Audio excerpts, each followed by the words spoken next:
Good morning, जय Shri Krishna students. आज यहाँ पे हम पढ़ने वाले हैं चैप्टर नंबर 11 में chemical reaction of alcohol and phenol. तो जो भी अल्कोहल और फिनॉल है तो उसमें सपोज कि यहाँ पे ROH और फिनॉल में PHOH। ओके, तो जो भी अल्कोहल और फिनॉल की जो रिएक्शन है वो दो टाइप्स में हो सकती है। कैसे? तो एक, अगर ये दोनों के बीच का बॉन्ड ब्रेक होगा, okay, cleavage of oxygen and hydrogen bond, और एक है ये जो अल्काइल ग्रुप का कार्बन है वो और ये ऑक्सीजन, ये दोनों बॉन्ड का क्लीवेज है। ओके, तो अल्कोहल और फिनॉल की रिएक्शन दो टाइप की रिएक्शन पे बेसिस है।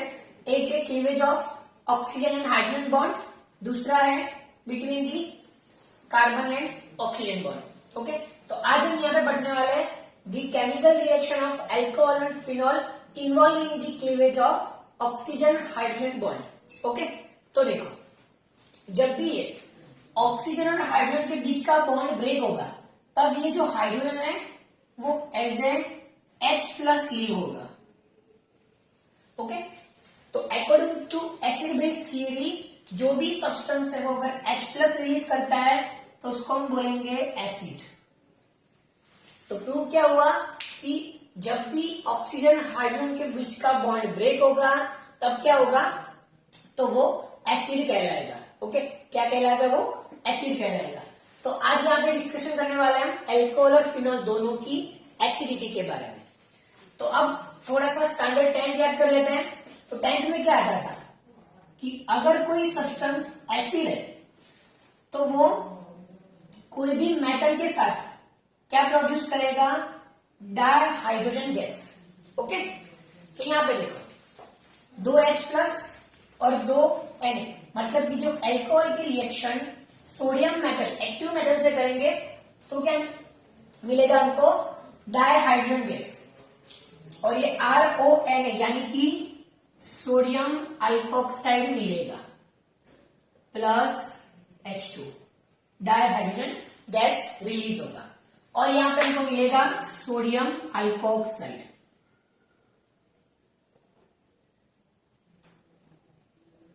ओके, दूसरा देखो, अगर ये एसिड है, ओके, तो अगर एसिड की रिएक्शन अगर हम बेस के साथ करते हैं तो क्या होता है?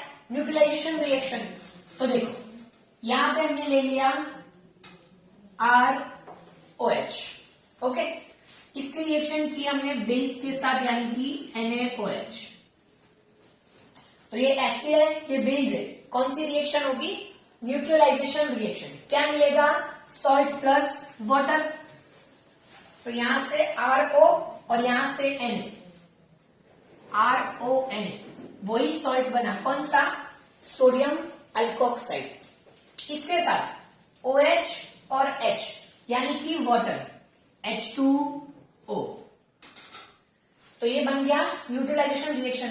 तो ये दोनों रिएक्शन से प्रूव क्या होता है? तो कि जब भी अल्कोहल में ऑक्सीजन और हाइड्रोजन बॉन्ड के बीच का जो क्लीवेज होता है तो वो एज ए एसिड बिहेव करता है। ओके, तो देखो यहां पे तो जो भी दोनों रिएक्शन से प्रूव हुआ कि ये मेटल के साथ डाइहाइड्रोजन प्रोड्यूस करता है और बेस के साथ न्यूट्रलाइजेशन रिएक्शन देता है।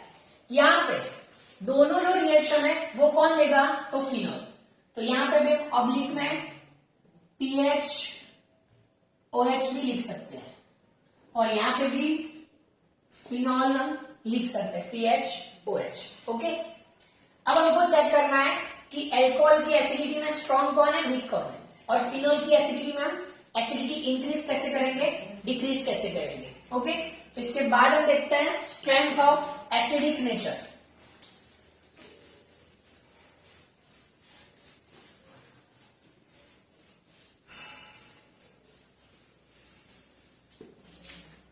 अब देखो चलो, ये जो स्ट्रेंथ है एसिडिक नेचर की, तो जब भी हम अल्कोहल यानी कि ROH इसमें से H+ लीव होता है तो क्या बनता है? RO- यानी कि अल्कोक्साइड आयन। ओके, दूसरी बात करते हैं हम फिनॉल की। तो फिनॉल जो है, फिनॉल जब भी H+ लीव करेगा तो क्या मिलेगा,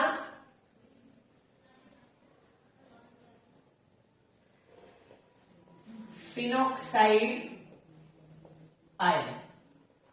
ओके, क्या मिलेगा, फिनॉक्साइड आयन। अब देखो, ये हो गया फिनॉक्साइड, ये हो गया अल्कोहल।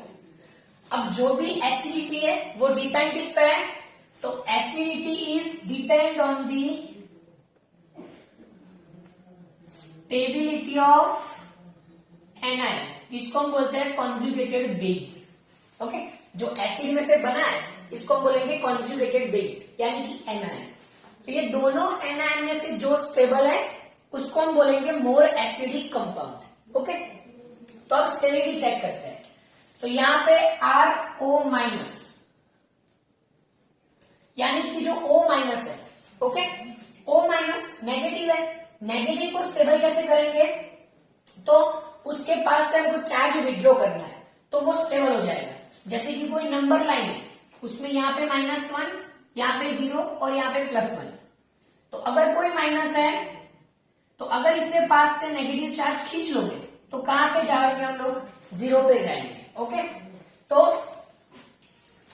वैसे देखो RO- है, उसमें से इलेक्ट्रॉन विड्रॉ करना है। बट यहाँ पे क्या है, तो जो अल्काइल ग्रुप है वो कैसा है, डोनेटिंग ग्रुप, जिसकी +I इफेक्ट है। ओके, अल्काइल ग्रुप की +I इफेक्ट है। फिर देखो, जो फिनॉक्साइड आया उसकी हम बात करें,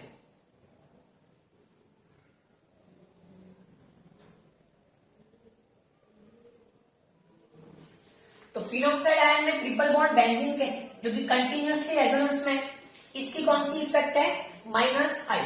और एक बार जो O- है वो रिंग के साथ क्या है, रेजोनेंस में, जो कि -R इफेक्ट दे रहा है। अब देखो, ये फिनॉक्साइड आयन क्या करेगा, तो यहां पे रिंग के साथ कंटिन्यूअसली रेजोनेंस में जाएगा। तो ये क्या है, तो it is stabilised by resonance. तो दोनों में से अगर स्टेबिलिटी की बात करें तो ये जो फिनॉक्साइड आयन है वो ज्यादा स्टेबल है। क्यों, because of -R effect of O- and it is stabilised by resonance. But ये क्या है, तो यहां पे उसकी +I है, जो कि हमको नहीं चाहिए, क्योंकि इसको तो विड्रॉइंग ग्रुप चाहिए। तो अल्कोक्साइड आयन जो है इसकी स्टेबिलिटी कम है, तो यहां पे एसिडिटी किसकी ज्यादा है, फिनॉल की, किसके कंपेयर में, एल्कोहल के कंपेयर। ओके, एल्कोहल के कंपेयर में फिनॉल की एसिडिटी ज्यादा है। क्लियर। अब अगर आप एल्कोहल में बात करें तो प्राइमरी, सेकेंडरी, टर्शरी अल्कोहल की एसिडिटी की बात करें तो वो वाला देख लेते हैं हम लोग।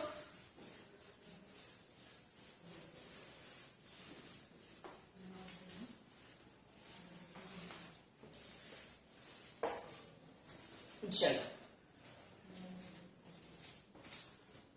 हमारे पास है एक मिथेनॉल CH3OH, फिर इसके बाद एक प्राइमरी अल्कोहल है CH3CH2OH, फिर एक सेकेंडरी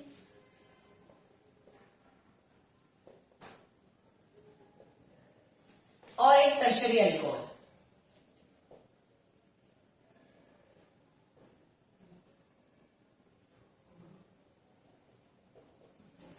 अब देखो, ये मिथेनॉल, फिर ये 1 डिग्री, ये 2 डिग्री और ये 3 डिग्री। अब देखो, इसमें से जब भी H+ रिमूव होगा तो क्या बनेगा, O-, तो वो सेम थिंग होगी सब में। तो अब जो नेगेटिव आयन बन रहा है उसकी स्टेबिलिटी हम चेक कर रहे हैं। तो देखो, ये जो 4 यहाँ पे हमने नेगेटिव आयन ड्रॉ किए है उसकी स्टेबिलिटी के बारे में अगर देखना है तो ये तो पहले से अनस्टेबल था, जो कि हमने आगे देखा, जो अल्कोक्साइड आयन है। इसमें क्या हो रहा है, तो एक तो CH2 ग्रुप की और ऊपर से दूसरे CH3, दोनों ग्रुप की मतलब कि पूरे इथाइल ग्रुप की प्लस आई इफेक्ट, मतलब कि वो इलेक्ट्रॉन डोनेट कर रहा है O माइनस को। ओके, फिर देखो इसमें ये दोनों इसको इलेक्ट्रॉन डोनेट करे एक साथ, यहाँ पे एक ही ग्रुप है डोनेटिंग, यहाँ पे दो दो डोनेटिंग ग्रुप है, वो तो और भी अनस्टेबल बनाएगा। इधर ऐसे 3 ग्रुप है total donating. Okay, total donating group कितने हैं, यहाँ पे 3 ग्रुप डोनेटिंग वाले हैं, तो वो तो और भी अनस्टेबल बनाएगा। तो अगर ये चारों की कंपैरिजन करें तो सबसे ज्यादा स्टेबल आयन कौन सा है, CH3O माइनस, इसकी कंपेयर में। बट फिनॉल की कंपेयर में बात करें तो ये वाला वीक है। फिर प्राइमरी, फिर सेकेंडरी। तो सबसे लेस एसिडिक कौन है, टर्शरी अल्कोहल। सबसे मोर एसिडिक मिथेनॉल, ये अल्कोहल की कंपेयर में। तो फिनॉल की कंपेयर में बात करें तो ये वाला फिनॉल से भी कम एसिडिक है। ओके, फिर यहाँ पे हम अल्कोहल की बात करते हैं, मतलब CH3OH की बात करते हैं वाटर के साथ। यहाँ पर हम एसिडिटी चेक करेंगे कि किसकी ज्यादा है, तो HOH। तो देखो CH3OH, ओके, देखो क्या कर रहा है, ये डोनेट कर रहा है। अब देखो इसमें से जो भी कॉन्जुगेटेड बेस बनेगा वो बनेगा CH3O माइनस, मिथॉक्साइड है। इसमें से H प्लस लीव होने के बाद जो बनेगा वो बनेगा हाइड्रोक्साइड आयन, OH माइनस। दोनों में से कौन स्टेबल है, तो देखो CH3O माइनस, तो यहाँ पे इस मिथाइल ग्रुप की डोनेटिंग इफेक्ट है, जो कि हमको चाहिए भी नहीं, विड्रॉइंग चाहिए यहाँ पे स्टेबिलिटी के लिए। वो इफेक्ट यहाँ पर देखने को नहीं मिल रही है, क्योंकि पानी में क्या है OH माइनस, तो OH माइनस यानी कि हाइड्रोजन की यहाँ पे कोई भी इफेक्ट नहीं है, सिर्फ और सिर्फ इधर ही मिथाइल की डोनेटिंग इफेक्ट है। तो दोनों में अगर स्टेबिलिटी की बात करें तो जो OH माइनस आयन है it is more stable than the CH3O minus, because it have no any donating effect, but CH3O minus have donating effect of methyl group. तो कौन सा ज्यादा एसिडिक है, पानी compare to alcohol. Okay, compare to alcohol. फिर इसके बाद क्या लगेगा, फिनॉल, यानी कि सबसे ज्यादा एसिडिक कौन, तो कि फिनॉल। क्यों, इसमें जो ये बनेगा फिनोक्साइड वो कैसा है, because of resonance it is more stable. Okay, तो ये एसिडिटी की कंपैरिजन हो गई। अगर अल्कोहल में देखें तो पहले CH3OH की, फिर प्राइमरी, सेकेंडरी और टर्शरी की सबसे कम, बीच में वाटर। इस साइड जाएंगे तो सबसे ज्यादा फिनॉल एसिडिक है। अब बात करते हैं डिफरेंट सब्स्टिट्यूशन लगाने हमको, किसमें लगाना है, तो कि फिनॉल में। अल्कोहल में हमने आगे देख लिया प्राइमरी, सेकेंडरी, टर्शरी, उसकी कंपैरिजन वाटर के साथ की। अब क्या करना है हमको, तो ये जो फिनॉल है वो फिनॉल में हमको डिफरेंट ग्रुप अटैच करना है। तो देखो सपोज कि हमारे पास हम एक ले लेते हैं फिनॉल, फिर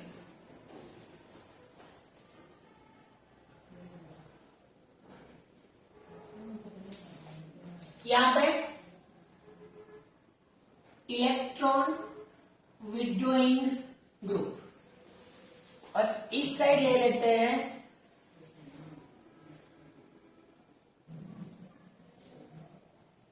इलेक्ट्रॉन रिलीजिंग ग्रुप। ओके, चलो, तो ये तीनों अलग अलग है। एक प्योर फिनॉल है, इसमें विड्रॉइंग की इफेक्ट है, इसमें रिलीजिंग की इफेक्ट है। ओके, अब देखो अगर यहाँ पे इलेक्ट्रॉन विड्रॉइंग ग्रुप है तो करना क्या हमको, एसिडिटी के लिए ये बॉन्ड को ब्रेक करना है, मतलब कि वीक करना है। तो ये तो इजी हो गया, क्यों, क्योंकि यहाँ पे सपोज कि कोई भी ग्रुप अटैच है, लाइक CHO, COOH, नाइट्रो, तो ये ग्रुप क्या करेगा, बेंजीन रिंग के पास से इलेक्ट्रॉन विड्रॉ कर लेगा।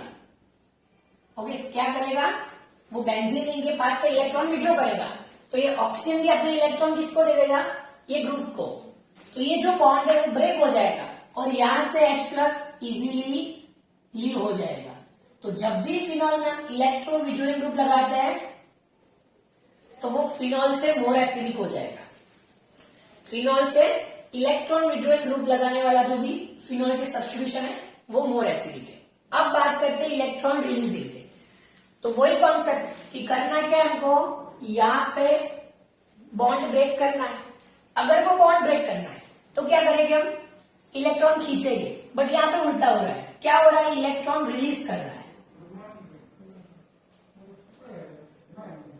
मतलब कि चाहिए क्या हमको, इलेक्ट्रॉन डोनेटिंग नहीं चाहिए, इलेक्ट्रॉन विड्रोइंग चाहिए, बट यहाँ पे रिलीजिंग डोनेटिंग ग्रुप है।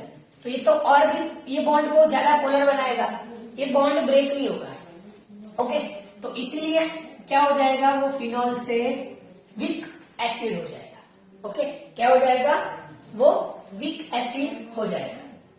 फिर अगर यहाँ पे ऑर्थो, मेटा और पैरा में लगा है, ओके, तो सबसे ज्यादा इंडक्टिव इफेक्ट किसमें होती है, यहाँ पे ऑर्थो में। किसमें होती है, ऑर्थो पोजीशन में। फिर पैरा में।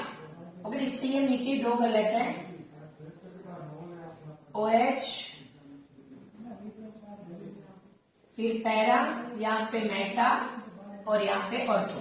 ग्रुप कौन सा लेना है, इलेक्ट्रॉन विड्रोइंग ग्रुप। तो अगर यहाँ पे इलेक्ट्रॉन विड्रोइंग ग्रुप है तो सबसे ज्यादा कौन विड्रो करेगा, जो सबसे नजदीक है वो, तो ऑर्थो पोजीशन में ज्यादा एसिड। फिर यहाँ पे देखो मेटा पे कोई रेजोनेंस की इफेक्ट नहीं मिलती, इसीलिए पैरा क्या आएगा इसके बाद, और मेटा है ओनली इंडक्टिव इफेक्ट। सो रेजोनेंस क्या है, इंडक्टिव से ज्यादा प्रायोरिटी में है, तो पहले ऑर्थो, फिर पैरा, फिर मेटा। ओके, अब देखो अगर इलेक्ट्रॉन रिलीजिंग ग्रुप है